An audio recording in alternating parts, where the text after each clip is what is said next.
Hello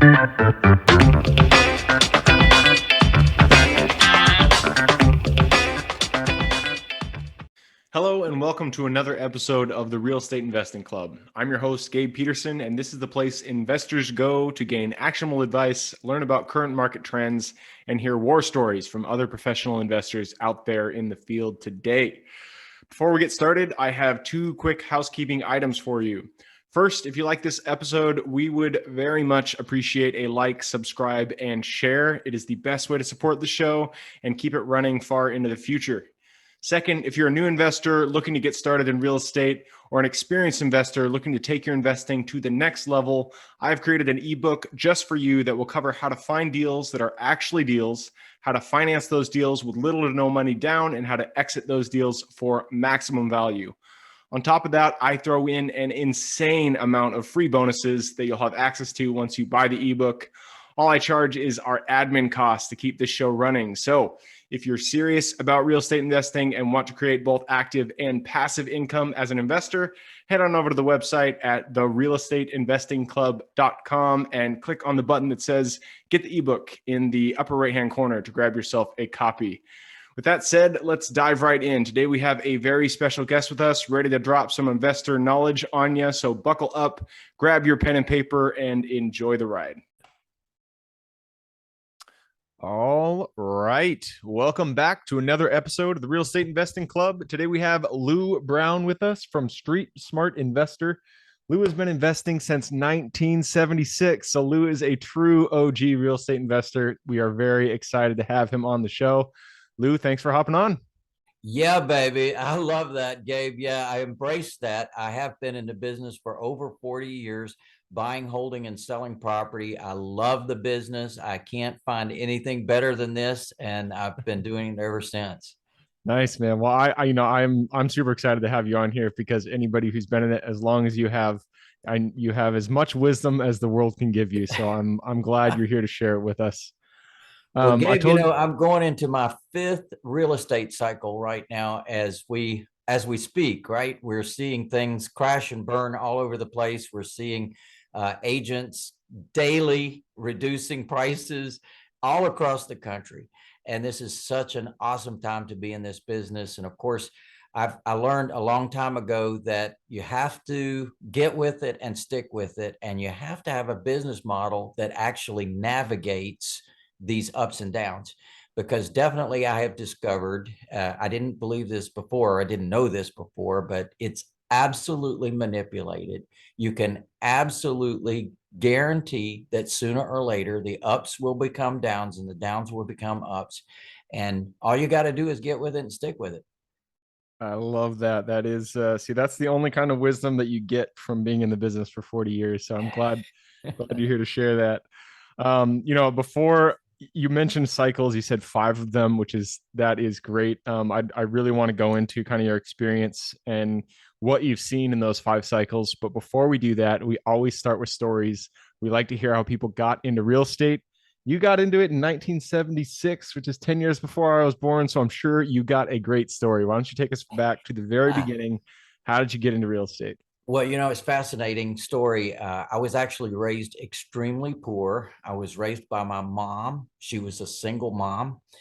She was a war bride. She came over to this country on the Queen Mary. She had met her American trooper husband. Everything was going to be fantastic. She got here, discovered he was an alcoholic and an abuser. Oof. Then she met my father, her second mistake. So it ended up just being the two of us. And I mean, imagine this. Our dining table was a Samsonite card table that we bought with S&H green stamps, which you probably don't even know what that is. I don't, but it sounds resourceful. Back in the day, you used to get stamps when you bought groceries and gas, and you put those in books and you used them as currency to actually buy merchandise. And so we furnished our apartment. It was my job to lick and stick those stamps into the books, and whatever we accumulated enough books, we went to the redemption center and bought something for the apartment. So definitely I've lived a life of not having anything. Yep. But I met my mom's friends, and I called them aunts and uncles, because in this country, I didn't have any aunts, uncles, brothers, cousins, sisters. I didn't have anybody but just my mom's friends. And Aunt Mabel taught me a valuable lesson when I was 8 years old. And she said, I bought the duplex that we live in. And she says, the people on one side were covering enough money or paying enough money to cover the mortgage, and the other money, they didn't have to pay any rent. So house hacking existed all the way back there in the 50s or 60s. So it is not a new phenomenon. I'd like to hear that. It's so wonderful. And that was in the 60s. And sure enough, that taught me a valuable lesson. And then over time, she bought the duplex next door, and the duplex on the other side, and the duplex next door to that. And pretty soon they had 5 duplexes on the same street. And I watched their lifestyle, and every other year, they got a brand new luxury car. Back then it was Cadillac. And they just had a wonderful life. They went on cruises. They went out to the steakhouse every single night. Aunt Mabel didn't like to cook. And, then she bought a brand new house in a brand new subdivision, all brick home on a corner lot. And I said, Aunt Mabel, how did you do this? And she said 2 words that changed my life. She said, accumulate property. And so I took that to heart. I bought my first house when I was 18 years old, and that was the first house I ever lived in. And I invited my mom to be my first tenant, and she paid me $100 a month. And I told her to take the rest of the money and put it towards her debt, because she had crushing debt. 22% interest type stuff. She thought money was something to be spent, and if she didn't have any, she borrowed it and spent it anyway. So I got her in a position that a year and a half later, she was free and clear for the rest of her life. And to me, that proves that anybody can get in this game at any time. And as long as you've got enough cash flow, you can disappear debt. You can reset your own self and your own funding and your own lifestyle very quickly. And so I've learned some valuable lessons from that as well. And I just started then accumulating more property. I was with a company. I was moved from Charlotte, North Carolina to Atlanta, Georgia. The company I was with was great. I had company car, all expenses, but I also knew that I needed to shelter my income. So I bought more property. I bought a duplex, was my first outside rental property, let's say. And I used tax benefits to really make a cash flow off that property. One thing led to another. I left that company. 1983, I started doing real estate full time. And I've done it full time ever since then. Nice. I love to hear that. And it's great to hear people have, Aunt Mabel's in their life, somebody who really is a, that kind of inspiration and model for them, to show them the path towards financial success. Because if you don't have somebody in your ear telling you something like, hey, go out and buy some properties, that's going to get you to financial success. It's really hard to see that path. So thank you, Aunt Mabel, wherever you are today. And Gabe, I like to be people's Uncle Lou, right? There you go. I just tell them, look, this is what you got to do. This is how you do it. And as long as you put together and work under a business model, you can have an amazing future. I love it. So I got to ask, one thing that jumped out to me in your story. You bought your first house at 18 years old in 1976. How much did you pay for that first house? Well, I paid about $33,000, but back then you could buy a house by taking over the existing financing on the property. Oh, subject to, okay. This was pre-subject to. This was actually NENQ, non-escalating, non-qualifying financing. So for $45, you could literally step in, take over someone's someone else's financing. So I had saved up $6,000. I took over their existing financing on that property.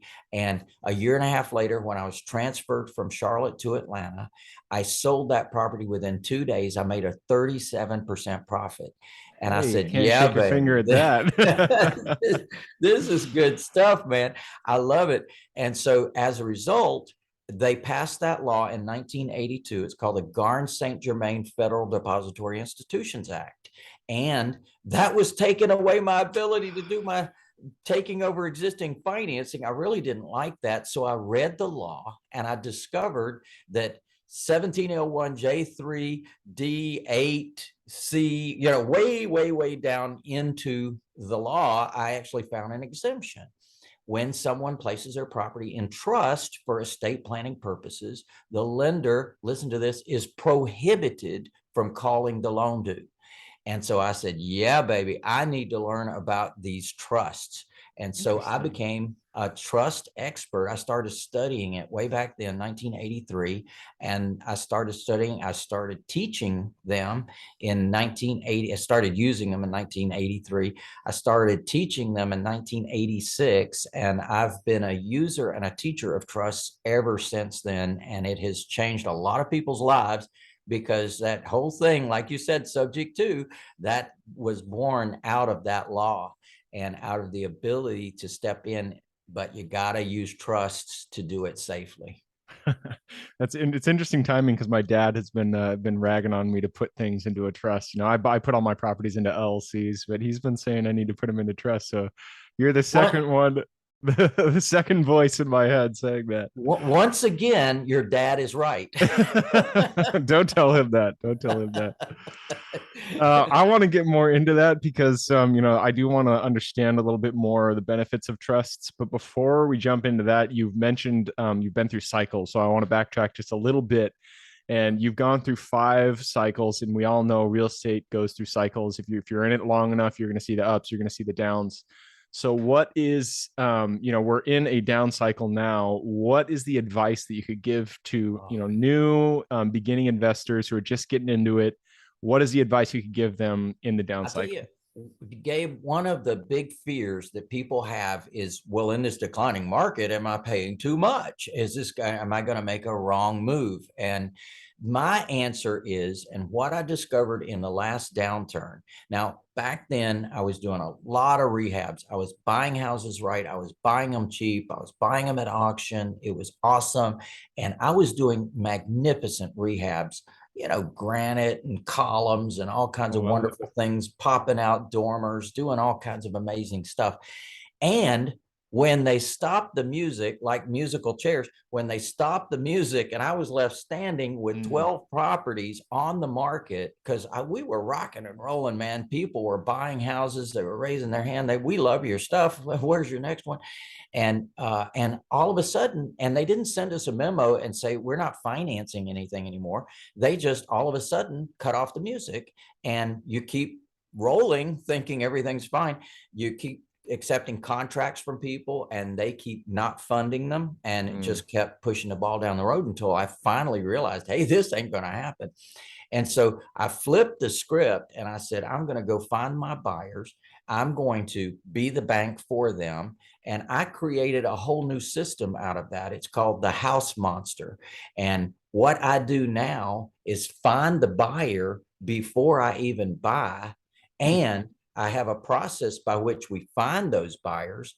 We find out how much they can afford, how much they have to put down, and then we go about finding a property that matches their situation.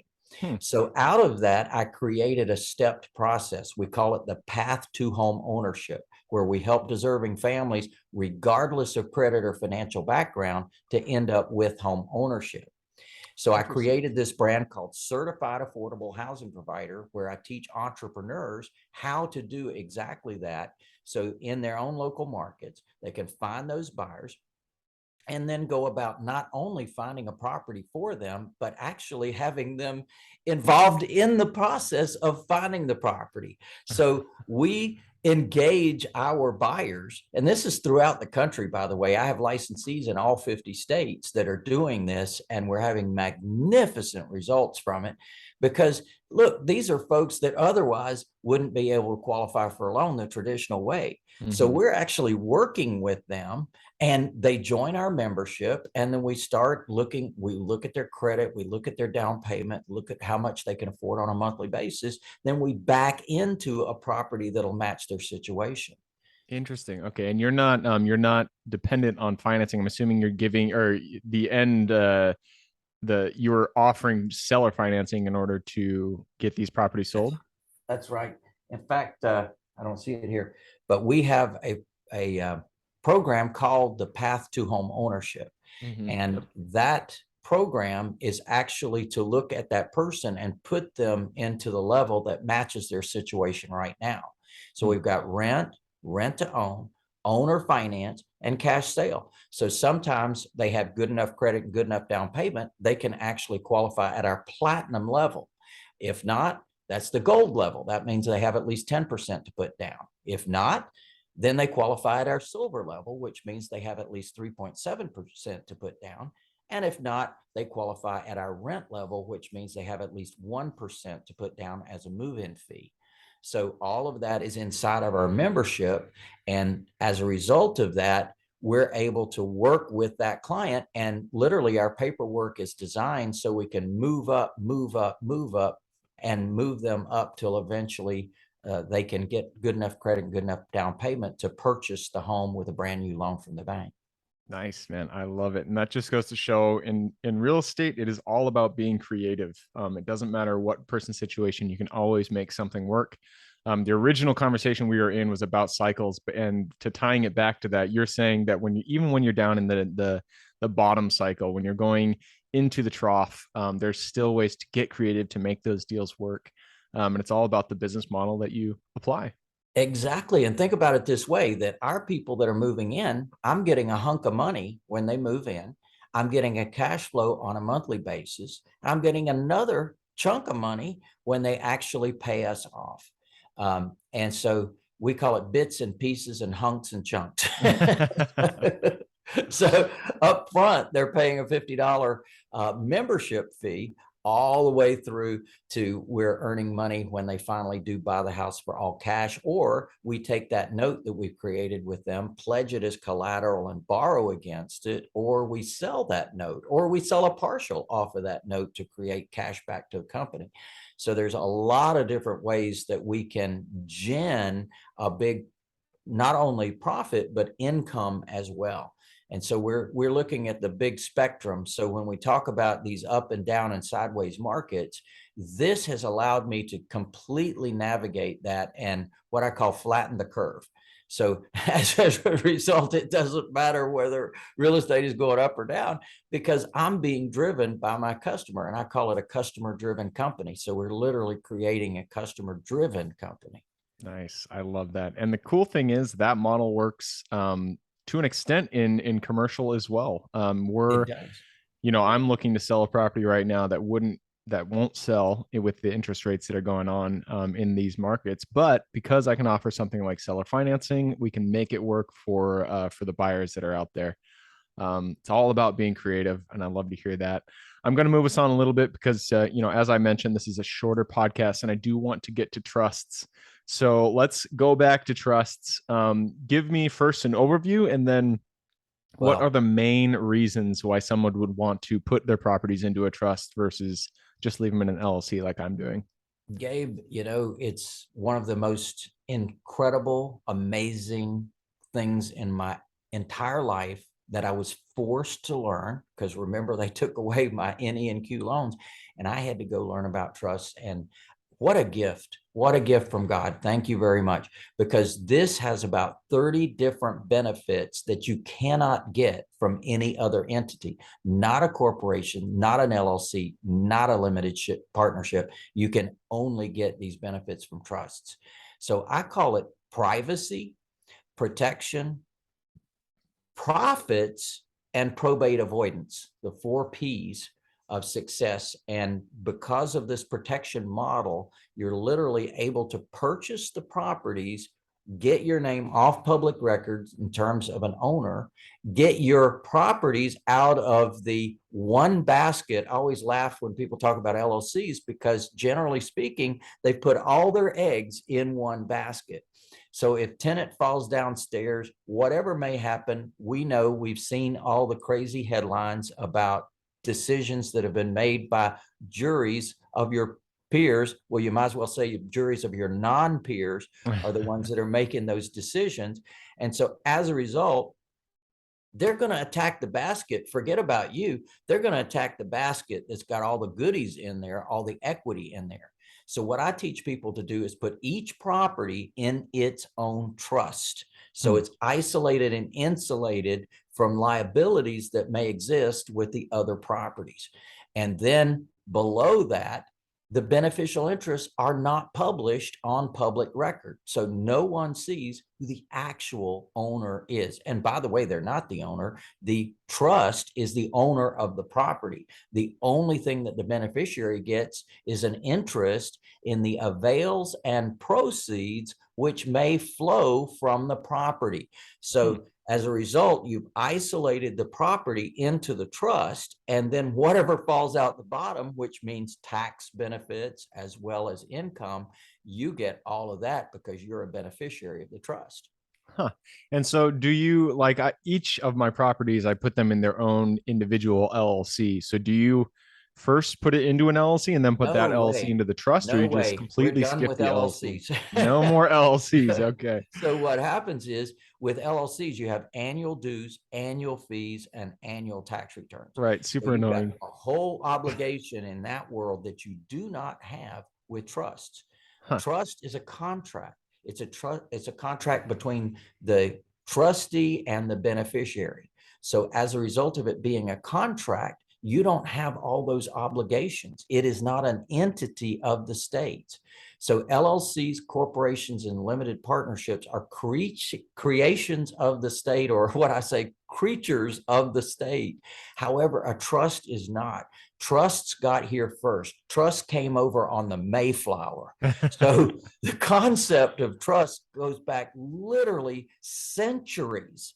Huh. And so as a result of that, we're able to do things using trust that we cannot do using those other entities. Interesting. So what, there's got to be a downside. And I'm thinking, we're doing a syndication right now for bigger properties. I'm assuming the benefit of a trust would die off when you're trying to Not raise capital for other deals. at all. Not at all. In Really? fact, it's actually a safer place for a lender to be because not only do they have the individuals that are signing personally on the loan, also they have the access to the property as well. So they still have a lien against the property and they still have the individuals that signed. So I think a trust is in fact superior to any other type of entity. And I know it's superior in other ways, like probate avoidance, for example. No other entity is going to avoid probate. No other entity, whether it's your own name, an LLC, a corporation, a limited partnership, that's all got to be probated through the court system. However, a trust is different. So that means that if the property is owned by a trust, then the beneficial interests of that trust are going to flow through to the beneficiary. And let's say that you're the primary beneficiary of that trust. At your death, it instantly goes to your successor beneficiary, instantly, like that, like Right. the King of England. As soon as Mama died, right? As soon as Queen Elizabeth died, what happened? He instantly became the king. Why? Because that's a trust. Everything the entire British crown owns is in trust. So literally, he was the successor beneficiary. The instant of her death, boom, he takes over everything, the entire realm, everything that they owned. That is interesting. So there you go. You learn something new every day. My dad was telling me earlier I need to do it, but you've definitely you're the what's the phrase? The straw that broke the camel's back. I'm definitely gonna have to look further into this. Well, when the student is ready, the teacher appears. There you go. There you go. So what happens is that I teach you about land trust, personal property trust, and something called the elite trust, which is an amazing tax vehicle in addition to being an amazing entity that can pass on from generation to generation to generation. It's quite wonderful and very hidden from view. It's what the truly wealthy in this country use. And so when you find out about that, your life just completely changes. Awesome. Well, hey, I'm going to have to send them to your website to learn more about that because we have gone through our allotted time here. I got to move us on to the quick question round. Are you ready? I'm ready. All right. Sounds good. It starts with books. I'm a big bookie, so give me 2 recommendations, one for general life wisdom and one for real estate specific. Well, general life wisdom, where would I go there? The Bible. There you go. Easy peasy. There is so much wisdom in the Bible. It's literally a tiny, thin little tissue paper because there's so much in there. So I would definitely go there. The second thing is from a real estate standpoint, well, let's say a business standpoint, it's Traction from Gino Wickman. And definitely getting if you want to scale, if you want to do more properties, if you want to expand, you really need to understand how to have a team and what to do with that team and who's going to take the rock, so to speak, and be responsible. Nice. Well, I like that the title. Traction is something that, once you get it, once you get that momentum, you really, the doors start to open and you can see the horizon. But it's really hard to get to that point. So it sounds like a book that I would like. Moving on to the next question. This is for your younger self. So if you could go back to the Lou, who, let's say he was 18 years old, just buying that first property, go to him, look him in the eye, give him one piece of advice moving forward. I would have gotten a mentor. I would have gotten a coach, somebody who could really have guided me because I didn't know what the heck I was doing. I was just doing this and that. I knew that I didn't want to go to the bank. I knew I didn't want to qualify for a loan. And I'm true to that to this day. Fast forward 40 years, I've never been to the bank. I've never qualified for a loan, even for my commercial deals. And as a result of learning that I didn't have to go to the bank in the beginning, I've never had to go to the bank since then. I've always used private money financing. I teach people how to raise funding through private money sources. I became a private money source as well for people.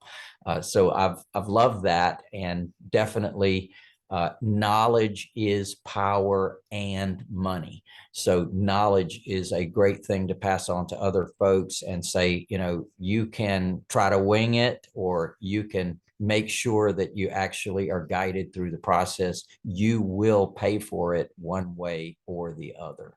Yep. Having a mentor is so important, especially when it comes to real estate, because it is a complicated world. And if you don't have somebody who can kind of show you the way, it will take a lot longer than you would like it to. And I can speak from my own experience there. This moves us to the next question. This is your Superman strength. We are all gifted with strengths that we uniquely give to this world. So what is your Superman strength? Oh, man, the ability to multitask. I could do many things at one time. So, other than our time together, I'm often doing many things at the same time. When I leave the house, for example, I'm not going on one journey. I'm doing multiple things in that experience. And I do the same thing throughout the day. I've always got, I run multiple multi-million-dollar companies off that cell phone right there. Yep. And I'm on the run, baby. Wherever I'm going, I'm running the companies at the same time. I actually, I was talking with an earlier guest who was, more of a, has been in the game longer like yourself. And I was just talking to him. I was like, how did you guys do business before cell phones? It just blows my mind. More power to you. Oh, more power to you. I mean, it's been an interesting ride to have to previously drive to the courthouse to actually look at a real estate document or to see if that property was encumbered versus click, click, click, boom. I've got everything right there. What about that property right now at my fingertips? I love it. All right, moves us on to the next question. And you've already touched on this earlier in the episode, but I'm going to ask it anyways. None of us are islands. We all stand on the shoulders of giants. And you've already said mentors are so important to everybody's journey. So, who is one mentor who has contributed significantly to your real estate career? Mr. Jack Miller, way back in the early 80s when I got started. I found him down in Tampa, Florida. He's passed on. He was pretty OG when I got involved with him, and I definitely got great things from him. The problem was he didn't have any paperwork. He would say, that's up to you. So I finally it forced me to start writing courses. And in fact, that's where my trust system came from. So I learned about trust from him, but he didn't have any paperwork. So I had to create it, and I had to go to like 20 different attorneys and put all my trust paperwork together. And it became a system. And now I have people all across the country using it. Well, there you go. Thank you, Jack Miller, for helping Lou along his journey. That moves us to the very last question. This one is for the listeners. You've given us a lot of good advice, a lot of good wisdom. I'm sure people out there want to reach out and say hi. What is the best way for them to do that? They can go to streetsmartinvestor.com. Check us out there. Also, happy to give you a free coupon, that is a discount coupon for my book, Buy, Hold, Sell. So I've got an amazing book that I wrote that really takes soup to nuts what I've been teaching you today. And it's really got some great stuff in there. So you can go to, let's see, streetsmartwiz.com/BHS book for Buy, Hold, Sell, BHS book. And that gives you your $5 off coupon as well. But this is chock full, guys. I am not kidding. This is loaded with great stuff that took me 40 years to learn. So welcome. You can enjoy that. Perfect. And that is streetsmartwiz.com/BHS book. I will put that in the show notes. So if y'all want to reach out to, oops, sorry, Lou, go ahead. The third gift I can give is I do have a training, and it's called Wealth Builder Workshop.online. Wealthbuilderworkshop.online. You can go there and join me for a one-day training for $1. How cool is that? I love it. Wealthbuilderworkshop.online and streetsmartwiz.com. I'll put both those URLs in the show notes. So if you guys want to reach out to Lou, click a little more in the description. It'll pull down the full description, and in there you can find Lou's URLs. All right. Well, hey, Lou, that wraps it up. I really appreciate you hopping on the show. I'm loving it, Gabe. So great to work with you. Happy to do anything I can to help. Awesome. And for everybody who's here with us today, thank you guys for showing up. You are the reason we do this. So if you guys have any questions whatsoever, reach out to me, Gabe's little realestateinvestingclub.com. Other than that, I hope you guys have an absolutely fantastic week. Keep rocking real estate, and I look forward to seeing you on the next episode. Thank you for joining us for another episode of the Real Estate Investing Club. I hope you guys enjoyed the episode as much as I enjoyed putting it on, and we're able to pull some actionable advice that you can apply in your own investing today in the field. Before you go, we have a gift for you. If you're a new investor looking to get started, or an established investor looking to take your investing to the next level, I've created an ebook just for you, available on our website. This ebook will cover how I was able to create both active and passive income in real estate with very little money to start with.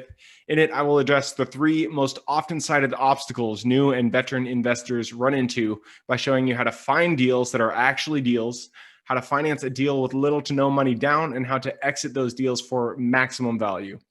And if you get the ebook today, I am throwing in a bundle of bonuses, 7 of them to be exact. The first one will be the off-market lead generation blueprint, which will take you through the exact systems and processes we use to generate off-market leads like clockwork, which is the most important skill when it comes to creating wealth in real estate. The second bonus is the A to Z REI systems and vendors guide, which will allow you to peek under the hood of our business and see the exact tools, systems, and even the vendors we use to see the success that we do. And the third bonus is the top 100 best performing keywords pack, which will give you the exact keywords we use to target motivated sellers online using PPC ads. The fourth bonus is our contracts bundle for wholesaling and renting real estate, which will give you access to all the contracts we use in the field to execute all different types of transactions. After that is the Investors Quick Analysis Calculator and Offer Tool, which will allow you to quickly calculate whether a deal is an actual deal and will allow you to create an offer automagically from those calculations. This is a lot of bonuses that I said. I'm just going to keep going down the list. Number 6 is the Investors Daily Success Tracker, which is a tracker you can use to ensure you are taking the right actions day in and day out to reach your financial goals in real estate. And the last bonus is the Wholesalers Template for Quick Assignment Cash, which will give you the templates we use to present our wholesale deals professionally and efficiently to our buyers. Whew, that is a bundle. So it's a mouthful. You get all of those bonuses for free when you download the ebook. All we charge is the admin cost to run the show. So if you're interested in the ebook and the bonus bundle, head on over to the website at therealestateinvestingclub.com. Click on Get the Ebook Bundle at the top of the page to take advantage of that deal. And with that said, I hope you have a fantastic day and even better week. Keep rocking real estate, and I look forward to seeing you on the next episode.